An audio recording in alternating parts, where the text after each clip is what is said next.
Hi everyone, welcome to ರೇಖಾ ಪ್ರಕಾಶ್ ಮನೆ ಊಟ. ಇವತ್ತಿನ ಈ ವಿಡಿಯೋದಲ್ಲಿ ನಾನು ತೋರಿಸ್ತಿರೋಂಥ ರೆಸಿಪಿ ಬಂದ್ಬಿಟ್ಟು ಬಿಸಿಬೇಳೆಬಾತ್.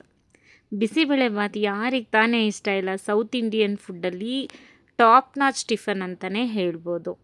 ಬನ್ನಿ ಹಾಗಿದ್ರೆ ಮಾಡೋದು ಹೇಗೆ ಅಂತ ನಾನು ಸ್ಟೆಪ್ ಬೈ ಸ್ಟೆಪ್ ತೋರಿಸ್ತೀನಿ.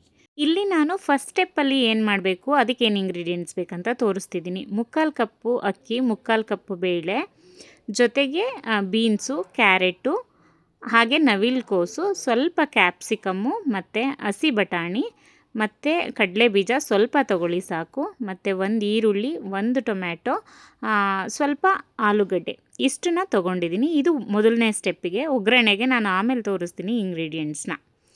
ಮತ್ತು ಬೇಳೆ ಮತ್ತು ಅಕ್ಕಿನ ಈಕ್ವಲ್ ಕ್ವಾಂಟಿಟಿಲಿ ತೊಗೋಬೇಕು ಯಾವಾಗಲೇ ಬಿಸಿಬೇಳೆಬಾತ್ ಮಾಡಿದ್ರೂ. ಸೊ ಟೇಸ್ಟ್ ತುಂಬ ಚೆನ್ನಾಗಿ ಬರುತ್ತೆ. ನಾನಿಲ್ಲಿ ಒಂದು ಕುಕ್ಕರ್ ತೊಗೊಂಡಂಥ ಬೇಳೆ ಮತ್ತು ಅಕ್ಕಿನ ತೊಗೊಂಡಿದ್ದೀನಿ. ನೀಟಾಗಿ ವಾಶ್ ಮಾಡಬೇಕು, ಒಂದು 3 ಸಲ ಆದರೂ ವಾಶ್ ಮಾಡಿ. ಅದಾದಮೇಲೆ ನಾನು ಕುಕ್ಕರ್ಗೆ ಎಲ್ಲ ತರಕಾರಿಗಳನ್ನ ಸೇರಿಸ್ತಾ ಇದ್ದೀನಿ ನೋಡಿ. ಮೊದಲಿಗೆ ನಾನು ಅಕ್ಕಿ ಮತ್ತು ಬೇಳೆ ತೊಳ್ಕೊಂಡಾದಮೇಲೆ ಟೊಮ್ಯಾಟೊ ಮತ್ತು ಕ್ಯಾರೆಟ್, ಬೀನ್ಸು ಮತ್ತು ನವಿಲುಕೋಸು, ಗೆಡ್ಡೆಕೋಸು ಅಂತಲೂ ಕರೀತಾರೆ ಸ್ವಲ್ಪ ಜನ, ಜೊತೆಗೆ ಕ್ಯಾಪ್ಸಿಕಮ್ಮು, ಆಲೂಗಡ್ಡೆ ಎಲ್ಲನೂ ಅದಕ್ಕೆ ಹಾಕೋತೀನಿ, ಮತ್ತು ಹಸಿ ಬಟಾಣಿ, ಕಡಲೆಬೀಜ ಎಲ್ಲನೂ ಹಾಕೋತೀನಿ. ಮತ್ತು ಈರುಳ್ಳಿನ ಸ್ವಲ್ಪ ದಪ್ಪವಾಗೇ ಕಟ್ ಮಾಡ್ಕೊಳ್ಳಿ, ಯಾಕಂದರೆ ಟೇಸ್ಟ್ ಚೆನ್ನಾಗಿರುತ್ತೆ.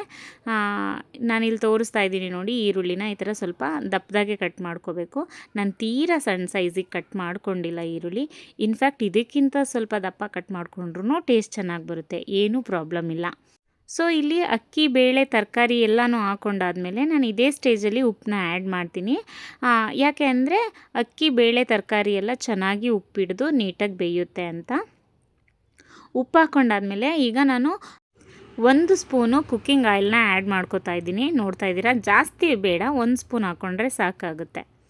ಅದಾದಮೇಲೆ ನೀರನ್ನ ಹಾಕ್ಕೋಬೇಕು. ನೀರನ್ನ ನಾನು ಯಾವ ಅಳತೆಯಲ್ಲಿ ಹಾಕ್ಕೊಂಡಿದ್ದೀನಿ ಅಂತಂದರೆ 3/4 ಕಪ್ ಅಕ್ಕಿ, 3/4 ಕಪ್ಪು ನೀರು ಹಾಕ್ಕೊಂಡಿದ್ದೀನಲ್ವಾ, ಅದಕ್ಕೆ ನಾನು ಇಲ್ಲಿ 4 ಕಪ್ಪು ನೀರನ್ನ ಆ್ಯಡ್ ಮಾಡಿದ್ದೀನಿ.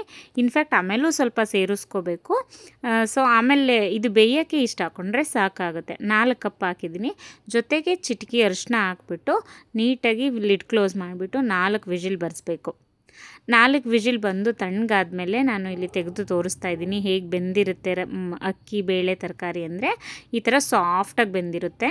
ಆವಾಗ ನಾನು ನೀಟಾಗಿ ತಿರುಗಿಸ್ಕೊಂಡು ಸ್ವಲ್ಪ ನೀರನ್ನೂ ಹಾಕ್ಕೊಂಡು ತಿರುಗಿಸ್ಕೊಂಡು ಒಂದು ಸೈಡ್ಗೆ ಎತ್ತಿಟ್ಕೋತೀನಿ. ಅದಾದಮೇಲೆ ನೋಡಿ ಒಗ್ಗರಣೆಗೆ ಏನು ಬೇಕು ಅಂತ ತೋರಿಸ್ತಾ ಇದ್ದೀನಿ ನಾನಿಲ್ಲಿ. ಬಿಸಿಬೇಳೆಬಾತು 2 ಟೇಬಲ್ ಸ್ಪೂನು, ಸ್ವಲ್ಪ ಹುಣಸೆಹಣ್ಣು ಮತ್ತು ದಪ್ಪ ಮೆಣಸಿನ್ಕಾಯಿ, ಕರಿಬೇವಿನ ಸೊಪ್ಪು ಮತ್ತು ಸಾಂಬಾರು ಈರುಳ್ಳಿ ತೊಗೊಳ್ಳಿ, ಟೇಸ್ಟ್ ತುಂಬ ಚೆನ್ನಾಗಾಗುತ್ತೆ. ಕರಿಬೇವಿನ ಸೊಪ್ಪು ಮತ್ತು ಸ್ವಲ್ಪ ಇಂಗು, ಸಾಸಿವೆ, ಚೂರು ಬೆಲ್ಲ, ಗೋಡಂಬಿ ಮತ್ತು ಒಗ್ಗರಣೆಗೆ ತುಪ್ಪ. ಒಗ್ಗರಣೆಗೆ ಮಾತ್ರ ಯಾವುದೇ ಕಾರಣಕ್ಕೂ ಎಣ್ಣೆ ಬಳಸಬೇಡಿ, ಟೇಸ್ಟು ತುಂಬ ಚೇಂಜ್ ಆಗಿಬಿಡುತ್ತೆ. ತುಪ್ಪನೇ ಬಳಸಿ, ತುಂಬ ರುಚಿಯಾಗಿ ಬರುತ್ತೆ. ಇವಾಗ ನಾನು ಒಗ್ಗರಣೆಗೆ ಒಂದು ಪ್ಯಾನ್ ಇಟ್ಕೊಂಡಿದ್ದೀನಿ ಇಲ್ಲಿ. ಮೊದಲಿಗೆ ಒಗ್ಗರಣೆ ಹಾಕೋಕ್ಕೆ ಸ್ಟಾರ್ಟ್ ಮಾಡೋಕ್ಕೆ ಮುಂಚೆ ನಾನು ಹುಣಸೆಹಣ್ಣಿನ ರಸನ ಈ ಥರ ಕಲಸಿ ಇಟ್ಕೋತೀನಿ. ಬಿಸಿಬೇಳೆಬಾತ್ ಪೌಡರು ಮತ್ತು ಹುಣಸೆಹಣ್ಣಿನ ರಸನ ಈ ಥರ ಯಾವುದೂ ಲಮ್ಸ್ ಇಲ್ಲದೆ ಇರೋ ಥರ ಕಲಿಸ್ಬಿಟ್ಟು ಎತ್ತಿಟ್ಕೋತೀನಿ. ಆಮೇಲೆ ಒಗ್ಗರಣೆ ಸ್ಟಾರ್ಟ್ ಮಾಡ್ಕೋತೀನಿ. ನಾವಿಲ್ಲಿ ಒಗ್ಗರಣೆ ಮಾಡಬೇಕಾದ್ರೆ ಪಕ್ಕದ ಒಲೆಯಲ್ಲಿ ಬಿಸಿಬೇಳೆಬಾತ್ ರೈಸ್ ಏನು ಕುದಿಸಿದ್ವಲ್ಲ ಅದನ್ನು ಸ್ವಲ್ಪ ಸ್ಲೋ ಫ್ಲೇಮಲ್ಲಿ ಇಟ್ಬಿಟ್ಟು ಕುದಿಸ್ತಾ ಇರಬೇಕು. ಅದಾದಮೇಲೆ ಇನ್ನೊಂದು ಒಲೆಯಲ್ಲಿ ನಾನು ಈ ಕಡೆ ಒಗ್ಗರಣೆ ಹಾಕ್ಕೋತಾ ಇದ್ದೀನಿ.